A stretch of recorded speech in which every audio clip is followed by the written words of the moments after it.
Why do cars have rear-view mirrors? The hidden origins. You never knew? The full story. At first glance, the rear-view mirror feels like one of those things too ordinary to have a real story behind it. It is just a small piece of glass. A quick flick of the eyes. A tiny habit drivers repeat again and again without even thinking about it. But the strange truth is this. The earliest cars did not have rear-view mirrors at all. Drivers pushed forward through dust, engine noise, horses, bicycles, pedestrians, and unpredictable machines with almost no real idea what was happening behind them. For a time, looking backwards simply was not treated as a serious part of driving. Then one racing driver removed a passenger, fixed a mirror in front of him, and quietly changed the way people understood the road forever. Before the rearview mirror became normal, driving was a very different kind of danger. In the late 1800s and the early years of the 1900s, the automobile was still a strange, loud, experimental invention. It had not yet settled into the smooth, familiar machine we know today. Roads were rough and uneven. Engines coughed, shook, and rattled like metal animals trying to stay alive. Tires were narrow. Brakes were basic. And cars had to share the street with horse-drawn carriages, delivery carts, bicycles, pedestrians, and people who were still learning how to react to machines moving faster than anything they had seen on the road before. Early drivers were not sitting inside sealed cabins surrounded by glass, dashboards, warning lights, airbags, or carefully designed interiors. Many cars were open-top machines with exposed seats, simple steering wheels, and very little protection from wind, mud, rain, or flying dust. If a driver wanted to know what was behind them, there were only a few options. Turn the head, listen closely, guess from the sound of wheels and engines, or bring another person along for the ride. And that second person was not just company. In early motor racing, many cars carried what was called a riding mechanic. This person was more than a passenger with a toolbox. They watched the road around the car. They warned the driver about other vehicles coming close. They listened for mechanical trouble, checked the condition of the machine, and helped the driver understand the chaos happening outside the narrow forward view. In a world before radios, cameras, sensors, or built-in mirrors, that passenger became the driver's second pair of eyes. But there was one problem. Another person meant extra weight, and in racing, extra weight could mean the difference between winning and losing. That simple problem helped create one of the strangest beginnings in automotive safety history. The rearview mirror did not begin as a luxury feature.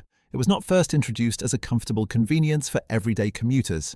It was born from speed, competition, danger, and the very practical desire to remove a human being from a race car without losing the ability to see behind. But the story actually begins before the famous race, with an unexpected figure from Edwardian Britain. Dorothy Levitt was one of the most remarkable motorists of her time. In an era when driving was still often treated as a masculine novelty, she raced cars, set speed records, taught women how to drive, and wrote about the real, practical experience of motoring. She understood cars not as distant machines, but as things people had to control with their hands, eyes, nerves, and judgment. In 1909, she published a guide for women drivers called The Woman and the Car. Hidden inside that book was a small piece of advice that now feels almost ahead of its time. She suggested that a driver should carry a little hand mirror, not for decoration, not only for appearance, but to lift it up and see what was happening behind the car. Picture that moment for a second. An early motorist sitting high in an open vehicle, coat or dress snapping in the wind, dust rising from the wheels, the road stretching behind in a blur of motion. Instead of relying only on instinct or sound, the driver reaches for a small personal mirror and angles it just right, catching a glimpse of the world behind them. It was not built into the automobile yet. It was not part of a dashboard. It was not a factory feature. It was an everyday object being used to solve a brand new problem. The automobile had created a new kind of blindness. Dorothy Levitt saw that problem early. Then, only 2 years later, the mirror moved from practical advice into racing legend. In 1911, the first Indianapolis 500 was held at the Indianapolis Motor Speedway. It was not just another race, it was a brutal test of endurance, courage, engineering, and survival. Cars thundered around the brick track for 500 miles. Drivers battled heat, vibration, dust, oil, smoke, mechanical failures, and exhaustion. Most racing cars still carried two people, the driver and the riding mechanic. That was simply how serious racing was done. But Ray Harone had a different idea. Harone was both an engineer and a driver, and his car, the Marmon Wasp, stood apart from the rest. It was a single-seat machine designed to be lighter, slimmer, and more streamlined. Removing the riding mechanic gave him a clear advantage, but it also created a dangerous question. Without that extra person beside him, how would Harone know if another car was charging up from behind? His answer was simple, almost too simple. He mounted a mirror on the car. To modern eyes, that sounds completely normal. Of course, a race car should have a mirror. But to many people watching in 1911, it seemed risky, even reckless. Other drivers reportedly complained that Harone's single-seat design was unsafe because he had no mechanic to watch his surroundings and warn him. But Harone trusted his solution. The mirror gave him a backward view without the weight of another human being. And then the Marmon Wasp won the race. Just like that, the mirror was no longer just a clever little trick. It had survived one of the toughest automotive contests in the world. It had helped a driver race without a second person beside him.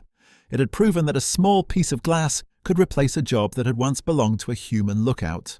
But here is where the story takes a turn. The rearview mirror did not instantly become standard. Even after that dramatic racing moment, ordinary cars continued to evolve slowly. The early automobile industry was still trying to decide what a car should really be. Was it a motorized carriage, a luxury toy, a practical machine, a racing device, a symbol of freedom? Should it be open to the air or closed like a small room on wheels? Should it focus on speed, comfort, status, or reliability? Because of that uncertainty, mirrors remained accessories for a while, not necessities. During the 1910s, cars became more common, but road behavior was still chaotic. Traffic laws varied from place to place. Signals were not yet fully standardized. Roads were still filled with animals, pedestrians, wagons, bicycles, and drivers who were learning the rules as they went. People used horns, hand signals, shouted warnings, instinct, and quick reactions. The rearview mirror existed, but it had not yet fully settled into the automobile as something every driver expected to have. The next major transformation came when the mirror entered the marketplace. In the early 1920s, an American inventor and businessman named Elmer Berger began selling a rearview mirror attachment for automobiles. His product became widely associated with the name Cop Spotter, and that name reveals something surprisingly human about early driving culture. The mirror was not sold only as a safety feature, it was also sold as a way to see police behind you. That one detail changes the whole image of the rearview mirror. Today, it feels like a symbol of careful driving, awareness, and responsibility. But in its early commercial life, part of its appeal was built around suspicion, speed, and the desire to know whether the law was following close behind. The rearview mirror lived between two very different worlds. On one side, it helped protect drivers. On the other, it gave motorists a little more confidence when they were worried about being watched. That tension helped make it popular.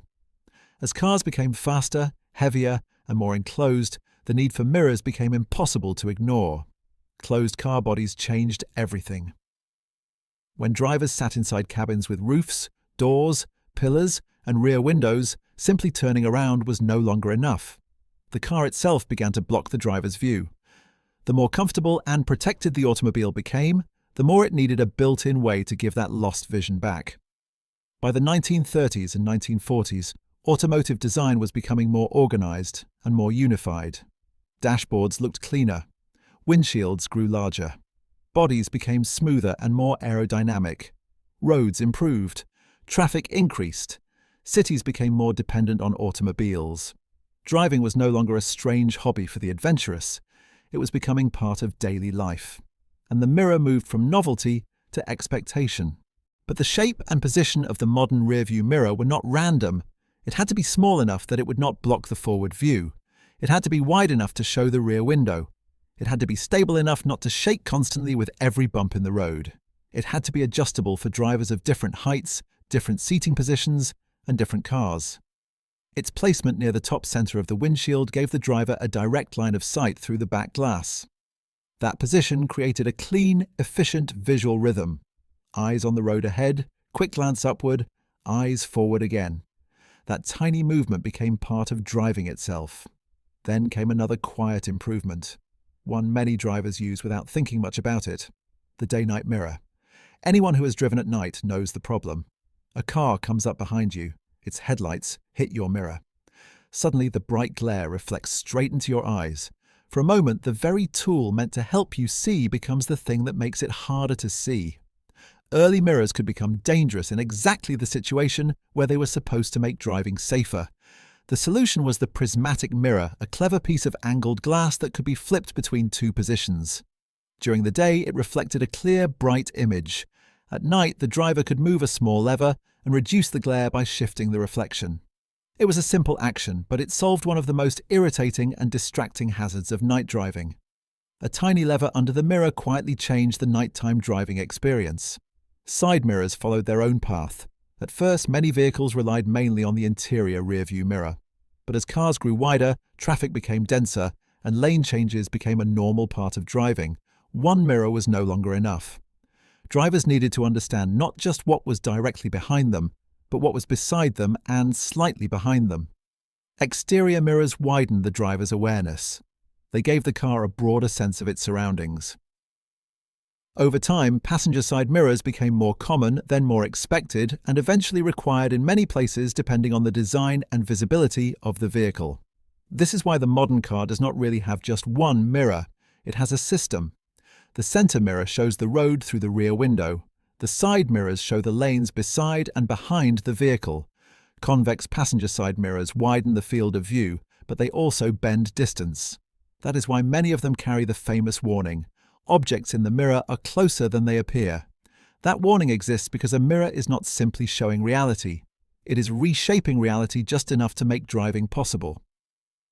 In modern vehicles, the mirror has evolved far beyond a plain piece of glass. Many rearview mirrors now dim automatically using electrochromic technology, darkening when bright headlights hit them from behind. Some contain compasses, temperature displays, microphones, garage door controls, emergency buttons, and camera systems. In some cars, the traditional mirror can even switch into a digital screen, showing a live camera view from the rear of the vehicle instead of a normal reflection. And yet, beneath all that technology, the basic idea has barely changed. A driver moving forward still needs to see backward. The unexpected part is how long it took for that idea to become obvious. The rearview mirror had to pass through a woman's practical driving advice, a hand mirror held up in an open car, a controversial race machine at Indianapolis, a commercial accessory nicknamed for spotting police, and decades of changing road laws, vehicle designs, and driving habits before it became ordinary. Even its placement tells the story. It is not centered for decoration. It is not shaped that way by accident. It sits where the driver can borrow a fraction of a second from the road ahead and use it to understand the road behind. The rearview mirror began as an answer to a racing problem. It became a tool for nervous motorists. It turned into a safety standard. And finally, it became part of the unconscious rhythm of driving. Every quick glance into it carries a hidden history of speed, dust, invention, fear, competition, and danger. That little mirror was never just about looking back. It was the device that made the road behind the driver part of the journey ahead.